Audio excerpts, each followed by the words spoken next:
ദൈവത്തിന് മഹത്വം. നമ്മുടെ പ്രതിദിന ആഹാരം ഓഗസ്റ്റ് 15.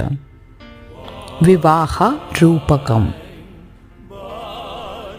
പൂർണ്ണ വിനയത്തോടും സൗമ്യതയോടും ദീർഘക്ഷമയോടും കൂടെ നടക്കുകയും സ്നേഹത്തിൽ അന്യോന്യം പൊറുക്കുകയും ചെയ്യുവേൻ. അപ്പോസ്തലനായ പൗലോസ് എഫേസ്യർക്ക് എഴുതിയ ലേഖനം 4-ാം അധ്യായം 2-ാം വാക്യം.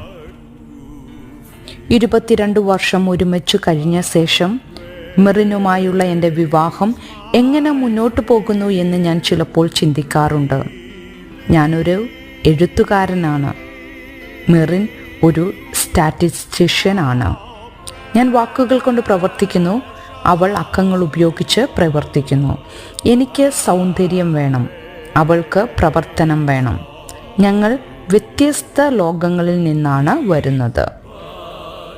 മെറിൻ അപ്പോയിൻമെൻറ്റുകൾക്ക് നേരത്തെ എത്തുന്നു, ഞാൻ ഇടയ്ക്കിടെ വൈകും. ഞാൻ മെനുവിൽ പുതിയ കാര്യങ്ങൾ പരീക്ഷിക്കുന്നു. അവൾ ഒരേ ഭക്ഷണം തന്നെ വാങ്ങുന്നു.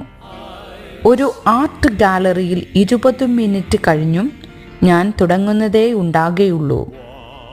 മെറിൻ ഇതിനകം തന്നെ താഴെയുള്ള കഫേയിലിരുന്ന് ഞാൻ എപ്പോഴായിരിക്കും വരിക എന്ന് ആശ്ചര്യപ്പെടുകയായിരിക്കും. ക്ഷമ പഠിക്കാൻ ഞങ്ങൾ പരസ്പരം ധാരാളം അവസരങ്ങൾ നൽകുന്നു. ഞങ്ങൾക്ക് പൊതുവായുള്ള കാര്യങ്ങളുണ്ട്: സമാനമായ നർമ്മബോധം, യാത്രയോടുള്ള ഇഷ്ടം, കൂടാതെ ആവശ്യാനുസരണം വിട്ടുവീഴ്ച ചെയ്യാനും തീരുമാനങ്ങൾക്കായി പ്രാർത്ഥിക്കാനും ഞങ്ങളെ സഹായിക്കുന്ന പൊതുവായ വിശ്വാസം. ഈ പങ്കിടപ്പെട്ട അടിത്തറ ഉപയോഗിച്ച് ഞങ്ങളുടെ വ്യത്യാസങ്ങൾ പോലും ഞങ്ങളുടെ നേട്ടത്തിനായി പ്രവർത്തിക്കുന്നു. വിശ്രമിക്കാൻ പഠിക്കാൻ മെറിൻ എന്നെ സഹായിച്ചിട്ടുണ്ട്. അച്ചടക്കത്തിൽ വളരാൻ ഞാൻ അവളെ സഹായിച്ചിട്ടുണ്ട്. ഞങ്ങളുടെ വ്യത്യാസങ്ങൾക്കൊപ്പം പ്രവർത്തിക്കുന്നത് ഞങ്ങളെ മികച്ച ആളുകളാക്കി മാറ്റി. പൗലോസ് വിവാഹത്തെ സഭയുടെ ഒരു രൂപകമായി ഉപയോഗിക്കുന്നു.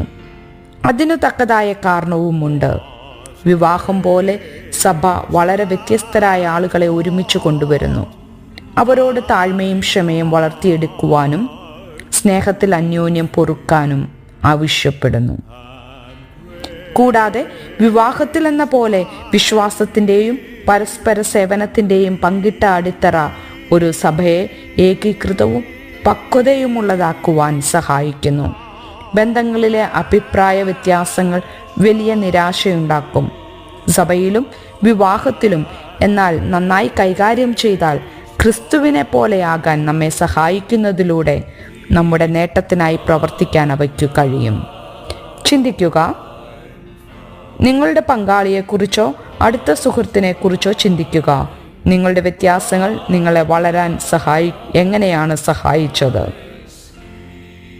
ഇനി നിങ്ങളുടെ സഭയെക്കുറിച്ച് ചിന്തിക്കുക.